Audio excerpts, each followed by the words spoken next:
መኑ ውእቱ ገብርኄር። ቅድም በማቴዎስ ወንጌል ምዕራፍ 25 ከቁጥር 14 ጀምሮ የተነበበልን የጌታችን የአምላካችን የመድኃኒታችን የኢየሱስ ክርስቶስ ቃል ነው። ዛሬ እንግዲህ አምላካችን ለጊዜው ደቀ መዛሙርቱን ሲያስተምር፣ ፍጻሜው ግን ለክርስቲያኖች ሁሉ ለሁላችንም የሚጠይቀን ጥያቄ ነው። እስቲ ሁላችሁም በሉት፣ መኑ ውእቱ ገብርኄር። ታማኝ በሉ፣ በጎ ቸር አገልጋይ ማን ነው? ይሄ ትልቅ ጥያቄ ነው። ጌታችን አምላካችን መድኃኒታችን ኢየሱስ ክርስቶስ ለስም አጠራሩ ክብር ምስጋና ይግባውና በደብረ ዘይት ተራራ ላይ ሰፊ ትምህርት አስተምሯል። በተለይ ደቀ መዛሙርቱ መምጫህ መቼ ነው? ምልክቱስ ምንድን ነው? የዓለም መጨረሻ ብለው ጠይቀውት የሚመጣበትን ቀን በአጭሩ ከእግዚአብሔር በስተቀር ማንም አያውቃትም ብሎ ዘግቶ የዓለም መጨረሻው ምልክቱን ግን በስፋት የደብረ ዘይት ዕለት ባለፈው ሳምንት ተምራችኋል። ምን አይነት ምልክት እንደሚሆን ያን በሰፊ አስተማረ። በመቀጠል ደግሞ 10ሩን ቆነጃጅት በምሳሌ በማንሳት ጌታችን አስተምሯል። እነኛ 10ሩ ቆነጃጅት 5 ልባሞች ናቸው፣ 5ቱ ደግሞ ሰነፎች ናቸው። አሁን ስለ እነሱ ለመናገር ሰዓት የለንም፣ ግን እነሱ ተጠንቅቆ ሙሽራውን የመጠበቅ ምሳሌ ናቸው። ሙሽራው እስኪመጣ ድረስ እነኛ 10 ቆነጃጅት መብራታቸውን ከዘይታቸው ጋር በማሰሮ አድርገው 5ቱ ልባሞቹ መብራት ይዘው መብራታቸው ድንገት ቢጠፋ እንኳን ዘይታቸውን ከማድጋ ለመቅዳት እንዲመቻቸው መብራታቸውን ከዘይት ጋር የያዙ፣ ሰነፎቹ ደግሞ መብራት ብቻ የያዙ ናቸው እና በተጠንቀቅ ሙሽራው ድንገት ይመጣልና በተጠንቀቅ ጠብቁ። ክርስቲያን ሁል ጊዜ በጥንቃቄ መኖር እንዳለበት። ሙሽራው ኢየሱስ ክርስቶስ ድንገት ይመጣል። ሲመጣ መብራታችን እንዳይጠፋ፣ ሲመጣ ከማድጋችን ዘይት እንዳይታጣ መጠንቀቅ ያስፈልጋል። ሁለተኛው ደግሞ ዛሬ ገብርኄር የታማኝ አገልጋይን ምሳሌ ቤተክርስቲያን የምታስተምርበት ስንተኛ ሳምንት ላይ ደረስን? በነገራችን ላይ 6ኛ ነው። ረሳችሁት? 5ኛ 6ኛ 7ኛ ትላላችሁ። የላችሁም እንዴ?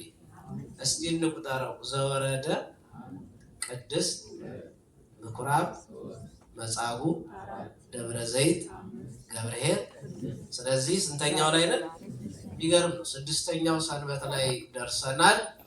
ምን ያህሎቻችን ለውጥ እንዳሳየን ራሳችን የምንፈትሽበት ነው። ብቻ በዚህ ሁሉ የረዳን ያልተለየን የአባቶቻችን አምላክ እግዚአብሔር የተመሰገነ ይሁን። ይህንንም ሊቁ ቅዱስ ያሬድ ታማኝ አገልጋይን በቤተ ክርስቲያን እንደሚያስፈልግ በዜማ ከቅዱሳት መጻሕፍት እየጠቀሰ ያዜመበት፣ የዘመረበት፣ ያመሰገነበት ነው። ታዲያ ጌታችን መድኃኒታችን ኢየሱስ ክርስቶስ በዚህ በደብረ ዘይት ተራራ ላይ ሆኖ ቸር አገልጋይ፣ በጎ አገልጋይ ማን ነው በማለት ይጠይቃል። ማን ነው ማለት እኔ ነኝ እንድንል፣ ራሳችንን እንድንፈትሽ፣ እኔ የቱ ጋ ነኝ የሚለውን እንድንመረምር በትልቁ የተጻፈ ጥያቄ ነው። እንደምታውቁት ገብር ማለት አገልጋይ ማለት ነው፣ ባሪያ ማለት ነው። ሁላችንም የማን ባሪያዎች ነን? የእግዚአብሔር ባሪያዎች ነን። አንዳንድ ጊዜ ሰዎች ባሪያ ሲባሉ ቅር ሊላቸው ይችላል። የክርስቶስ ባሪያ ካልሆንን ክብር የለንም። የእርሱ ባሮች አገልጋዮች ከመሆን የበለጠ ደግሞ ምንም አይነት ክብር የለም። ባሪያ እንደምታውቁት የራሱ ጊዜ የለው፣ የራሱ ገንዘብ የለው። ገንዘቡም ጊዜውም የማን ነው? የጌታው ነው፣ ያሰሪው ማለት ነው። ስለዚህ ገንዘቡንም የሚሰራው ጊዜውንም የሚጠቀመው ጌታውን ለማስደሰት ወይም ለጌታው ትርፍ ነው የሚሰራው ባሪያ። እኔና እናንተም የክርስቶስ አገልጋዮች ነን። ያገኘነው ነገር በሙሉ የመድኃኔዓለም ነው። የማን ነው? እውቀት የሰጠን ማን ነው? ጤና የሰጠን ማን ነው? ጉልበት የሰጠን ማን ነው? ሁሉን ያደረገልን ማን ነው?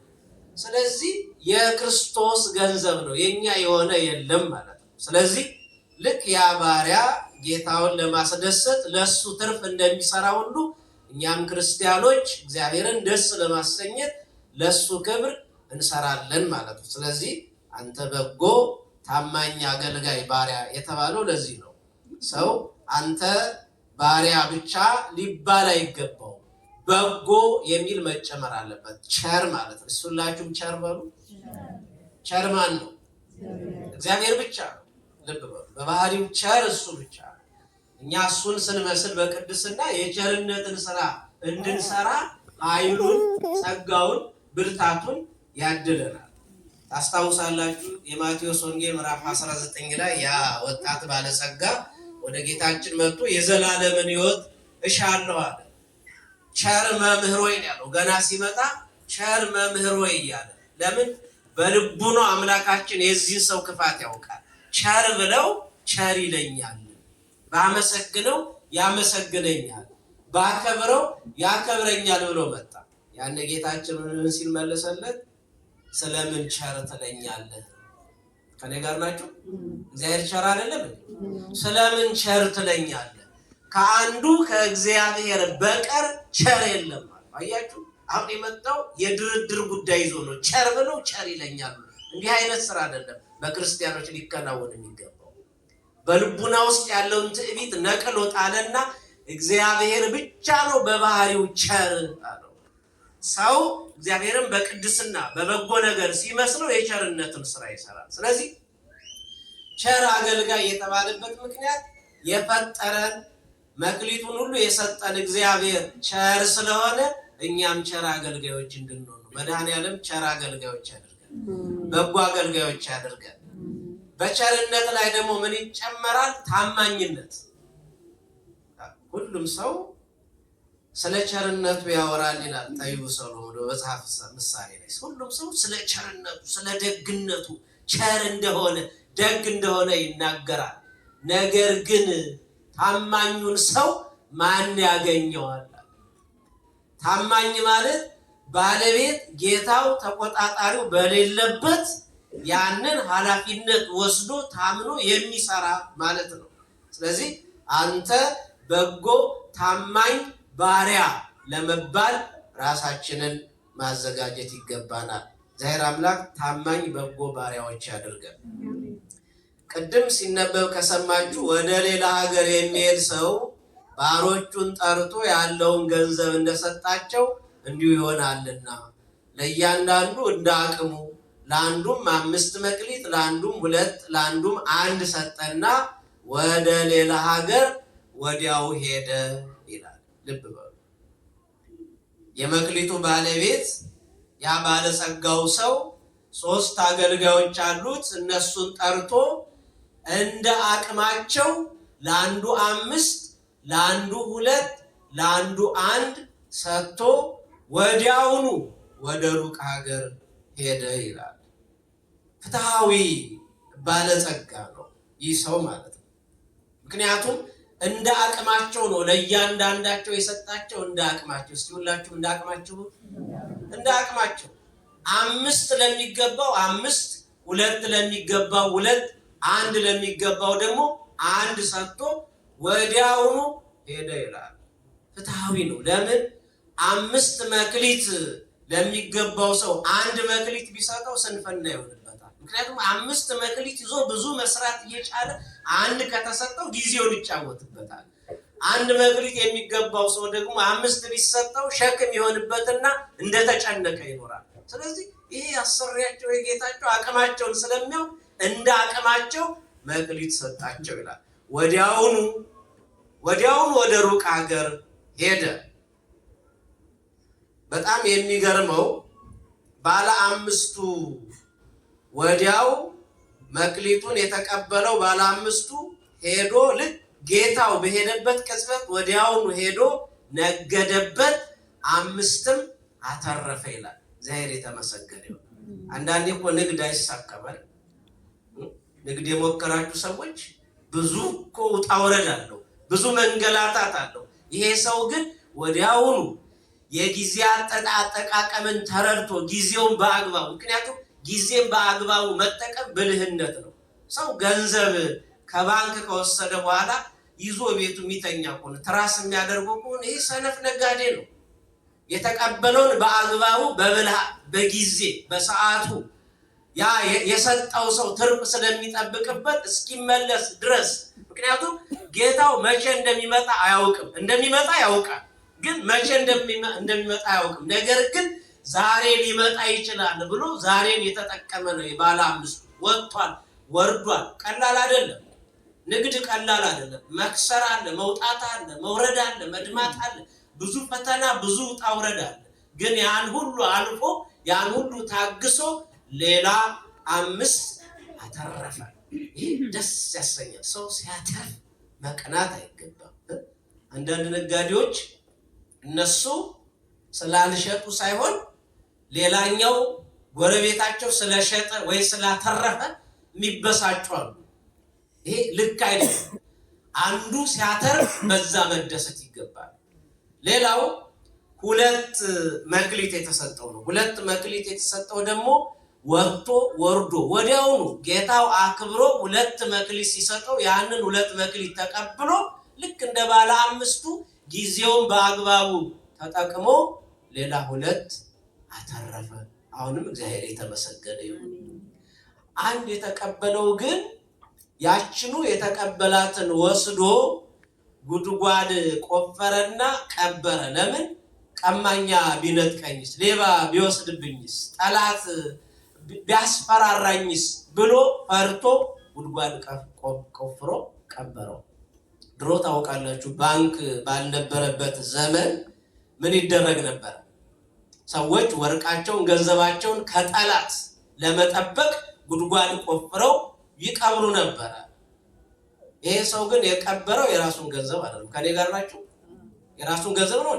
ድሮ እኮ ሰዎች ጠላት ሌባ እንዳይወስድባቸው ጦርነት ሲነሳ ጦርነቱ እስኪያልፍ ድረስ ጠላት ከነሱ እስኪሸሽ ድረስ በጓሯቸው ወይ በምቹ በሆነ ቦታ ጉድጓድ ቆፍረው ያላቸው ንብረታቸውን፣ ወርቃቸውን፣ ገንዘባቸውን ይቀብራሉ። ይሄ ግን በጣም የሚገርም ሰው ነው። ጉድጓድ ቆፍሮ የቀበረው የራሱን ገንዘብ አይደለም። የማንን ነው? የጌታውን ነው። ጌታው የሰጠውን አምኖ የሰጠውን ያንን ጉድጓድ ቆፍሮ ቀበረ። በመጨረሻ ከብዙ ጊዜ በኋላ የመክሊቱ ባለቤት መጣ። ሲመጣ ባለ አምስቱና ባለ ሁለቱ ደስ እያላቸው ወደ ጌታቸው ቀረቡና እንዲህ አሉ። ባለ አምስቱ ጌታ ሆይ ይህንን 5 መክሊት ሰጥተህ ነበረ። ምን ብለህ ነበር? ለባለቤቱ እውቅና ሰጠ። ተመልከቱ። አንዳንድ ሰው ጭራሽ አላውቅም ብሎ የሚክድ እኮ አለ። እንኳን ትርፉን ሊሰጥ ዋናው ራሱ ያንተ አይደለም ብሎ የሚከራከራል። የመክሊቱ ባለቤት አንተ ነህ። እኔ 5 ያተረፍኩት መጀመሪያ አንተ ሌላ 5 መክሊት ስለሰጠኸኝ ነው። ስለዚህ 5 መክሊት ሰጥተኸኝ ነበረ።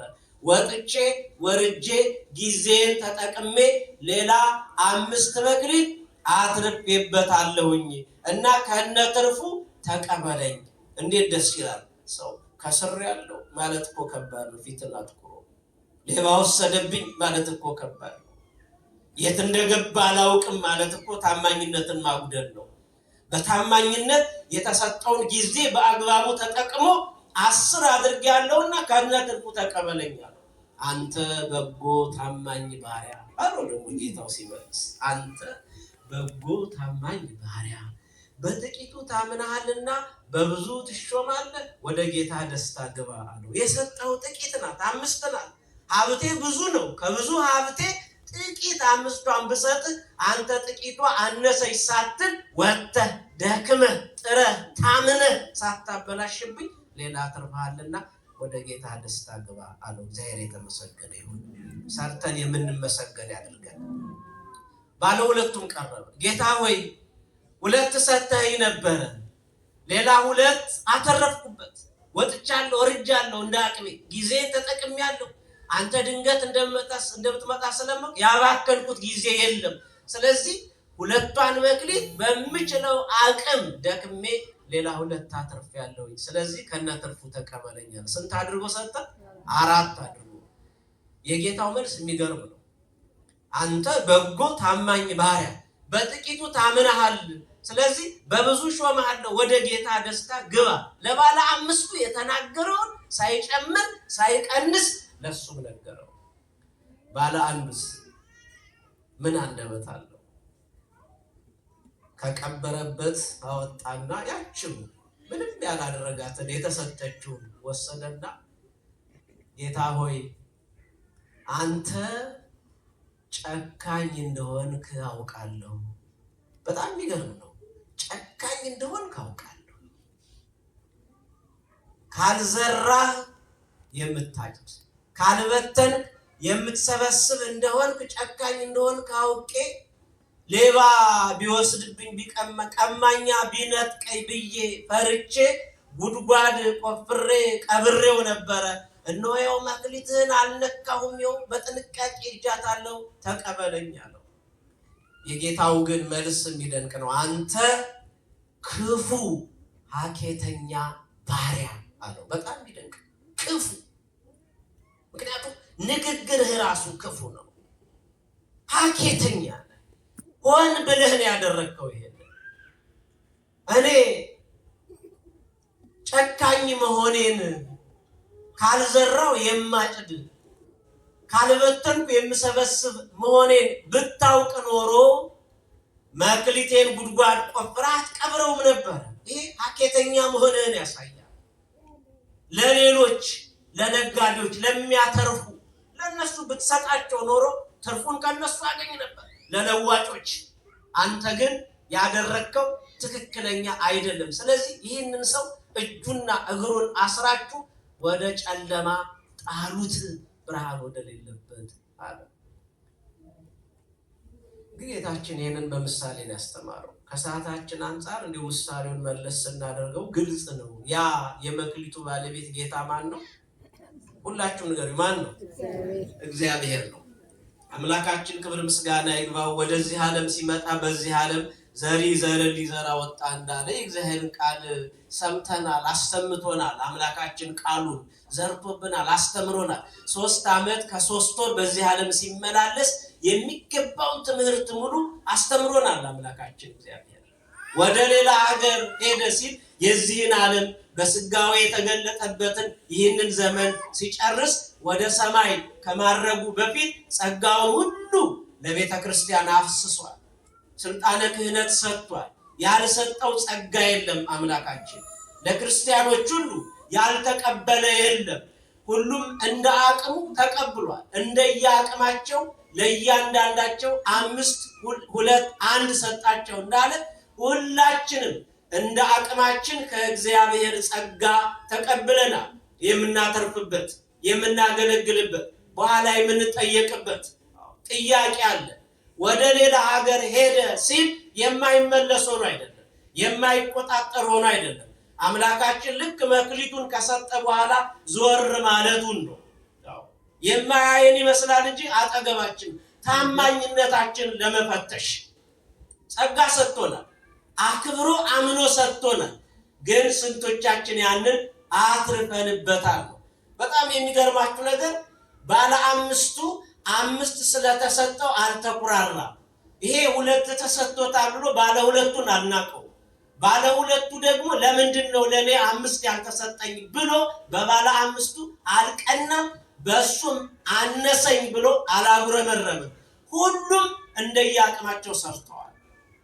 ስለዚህ እንደምታዩት እግዚአብሔር አምላክ ብዙ ጸጋ ሰጥቷል ለቤተ ክርስቲያን። ዋናው የትርፍ ጉዳይ ነው። አሁን አይታችሁ ከሆነ ባለ 5ቱ ስንት አተረፈን ያልኳችሁ? 5 10 አደረገ። ባለ 2ቱ ስንት አተረፈ? 2። አሁን በዓለም ሚዛን ቢመዘን ኖሮ 2ቱ እኩል ይዳኛሉ? አሁን ለምሳሌ ከባንክ ከተለያየ አሁን በመንግስት ደረጃ አይታችኋል። ነጋዴዎች ሲሸለሙ ሁሉም እኩል ይሸለማሉ? አይሸለሙም። በእግዚአብሔር ዘንድ ግን ልዩነት የለም። ዓለም እንዲህ ናት፣ ታበላልጣለች። እግዚአብሔር የመክሊቱ መብዛት አለመብዛት አይደለም ጉዳዩ። 5-2 የሚለው መክሊት ላይ አይደለም ትኩረት የሚያደርገው። እግዚአብሔር ትኩረት የሚያደርገው ትጋታችን ላይ ነው፣ ጽናታችን ላይ ነው፣ ስራችን ላይ ነው። ምን ያህል ሰርቷል፣ ምን ያህል ተሯሩጧል ነው። ምክንያቱም ንግድ ሩጫ ይፈልጋል። ሰው ገንዘብ ይዞ እንዴት ይተኛል? አደራ ይዞ እንዴት ይተኛል? እንቅልፍስ እንዴት ሊመጣለት ይችላል? ሳያተርፍ፣ ሳይለውጥ፣ ሳያበዛ። እንደዚህ ነው ብዙዎቻችን ጋር ያለው ችግር ይሄ ነው። እንደተሰጠን የማስተማር ጸጋ የተሰጠው በማስተማሩ ማትረፍ አለበት። የመዘመር ጸጋ የተሰጠው በመዘመሩ። ጸጋችን መለየት ነው አሁን ቁም ነገሩ። የኔ ጸጋ የቱ ጋር ነው ያለው? ምንድነው መስራት ያለብኝ? ምንድነው ማድረግ ያለብኝ? የማጽናናት ጸጋ የተሰጠው ማጽናናት ነው። እግዚአብሔር በመጨረሻ የሚፈልገው ትርፍ ነው። ይዞ ዝም ብሎ መቀመጥ ግን ያስጠይቃል ነው። አስቡ አሁን ባለ 5 የተባሉት እግዚአብሔር ከፍ አድርጎ ጸጋውን የሰጣቸው። ለምሳሌ ቅዱስ ጳውሎስ ጢሞቴዎስን ፍጹም እሱን አስመስሎ አስተምሮ አውጥቷል። ቅዱስ ጴጥሮስ ቀሌምንጦስን በደንብ አድርጎ አስተምሮ እሱን አስመስሎ አውጥቶታል። መምህራን ሌሎችን በማስተማር አስመስሎ ማውጣት አለባቸው። ይሄ ትርፍ ነው። ሐዋርያት ዓለምን ዞረው ካስተማሩ በኋላ ብዙ ድዊ ፈውሰዋል፣ ሙት አስነስተዋል፣ ያላመኑትን አሳምነዋል፣ የክርስቲያኖችን ቁጥር ጨምረዋል። ስለዚህ አትራፊዎች ናቸው። እግዚአብሔር የተመሰገነ ይሁን። ሰማዕታት በአላውያን ነገስታት ፊት ሃይማኖታቸውን መስክረዋል፣ አንገታቸውን ሰጥተዋል፣ ደማቸውን አፍስሰዋል፣ ሃይማኖታቸውን በግልጽ መስክረውበታልና አትርፈዋል። ብዙ ያተረፉ ቅዱሳን አሉ። እግዚአብሔር ከነሱ ሁላችንም እንዲደምረን የሱ ቅዱስ ፈቃድ ይሁንልን። 5ቱን አዕማደ ምስጢራት በጥንቃቄ መማር ተምሮም እነሱን መጠበቅ፣ እነሱ ያዘዙትን መፈጸም፣ ከተቻለ ለሌላው ማስረዳት፣ ይሄ ትርፍ ነው። እንዲያው 5ቱን አዕማደ ምስጢራትን መፈጸም እንቶ እነማን ናቸው ብላችሁ ታውቋቸዋላችሁ? ትተዋወቃላችሁ? አትተዋወቁ? እስቲ ንገሩኝ 5ቱ አዕማደ ምስጢራት። ታውቁትሽ ባለ 2 የተባለው ደግሞ ነፍስና ስጋ። ሰው ነፍስና ስጋውን በንጽህና በቅድስና ከጠበቀ አትራፊ ነው። እግዚአብሔር ነፍስና ስጋችን ይጠብቅ። ተቸግረናል እኮ ነፍስና ስጋን ማስማማት አቅቶን ብዙዎቻችን እየተቸገርን። ስለዚህ ነፍስና ስጋን ማስማማት፣ ብሉይ ኪዳንና አዲስ ኪዳንን መፈጸም፣ ኦሪትና ወንጌልን ማስማማት፣ ሃይማኖትን ከምግባር ጋር አንድ ማድረግ ማትረፍ ነው። ስለዚህ ሁሉም እንደ አቅሙ ነው። እኔ ቤተክርስቲያን አላዘዘችኝም፣ ካህኑ እንደዚህ ብለው አልጠየቁኝም እንጂ እሰራ ነበር፣ እንዲሁ ቄስ በሆን ኖሮ እኮ ቀድስ ነበር የሚለው አያወጣም። በመጨረሻ በተሰጠ ምን አድርጋል የሚለው ነው የክርስቶስ ጥያቄ። ስለዚህ ሁላችንም ጸጋ ተሰጥቶናል። ጸጋ ሁሉ ልዩ ልዩ ነው። መንፈስ አንድ ነው፣ ጸጋ ልዩ ልዩ ነው። እንዳልኳችሁ ነው። ግማሹ ይህንን ግቢ ማጽዳት ራሱን የቻለ ጸጋ ነው። እንደምታዩት ቤተክርስቲያን በሙሉ ውስጡንም ውጭንም ማጽዳት እኮ ጸጋ ነው፣ ትርፍ ነው። ይሄ የተሰጣቸው ሰዎች አሉ። በፓርኪንግ አገልግሎት መስራት ጸጋ ነው። ዝም ብሎ ልክ ዳውንታውን እንደሚሰራው ፓርኪንግ እንዳትቆጥሩት። እዚህ ቤት የሚሰራው ግን እግዚአብሔርን ማገልገል ስለሆነ ትርፍ ነው። በቃ የኔ ጸጋ ይሄ ነው ብሎ ለይቶ የሚያገለግል ሰው አትርፏል። ሰዎችን የሚያጽናና ለምሳሌ ማስተማር የማይችል ሰው ሊኖር ይችላል። ማስተማር የማይችል ሰው ሰዎች እንዲማሩ በገንዘቡ መርዳት ጸጋ ነው፣ ትርፍ ነው። ይሄንን ማወቅ ያስፈልጋል። የማጽናናት ጸጋ ያላቸው ሰዎች አሉ። ያዘኑትን ማጽናናት፣ የተቸገሩትን መርዳት፣ የታመሙትን መጠየቅ። ብቻ ያለ ጸጋ አልተወንም። ሁላችንም በጸጋችን ማገልገል አለብን። እግዚአብሔር በዛ እንዲረዳን የእርሱ ቅዱስ ፈቃዱ ይሁን።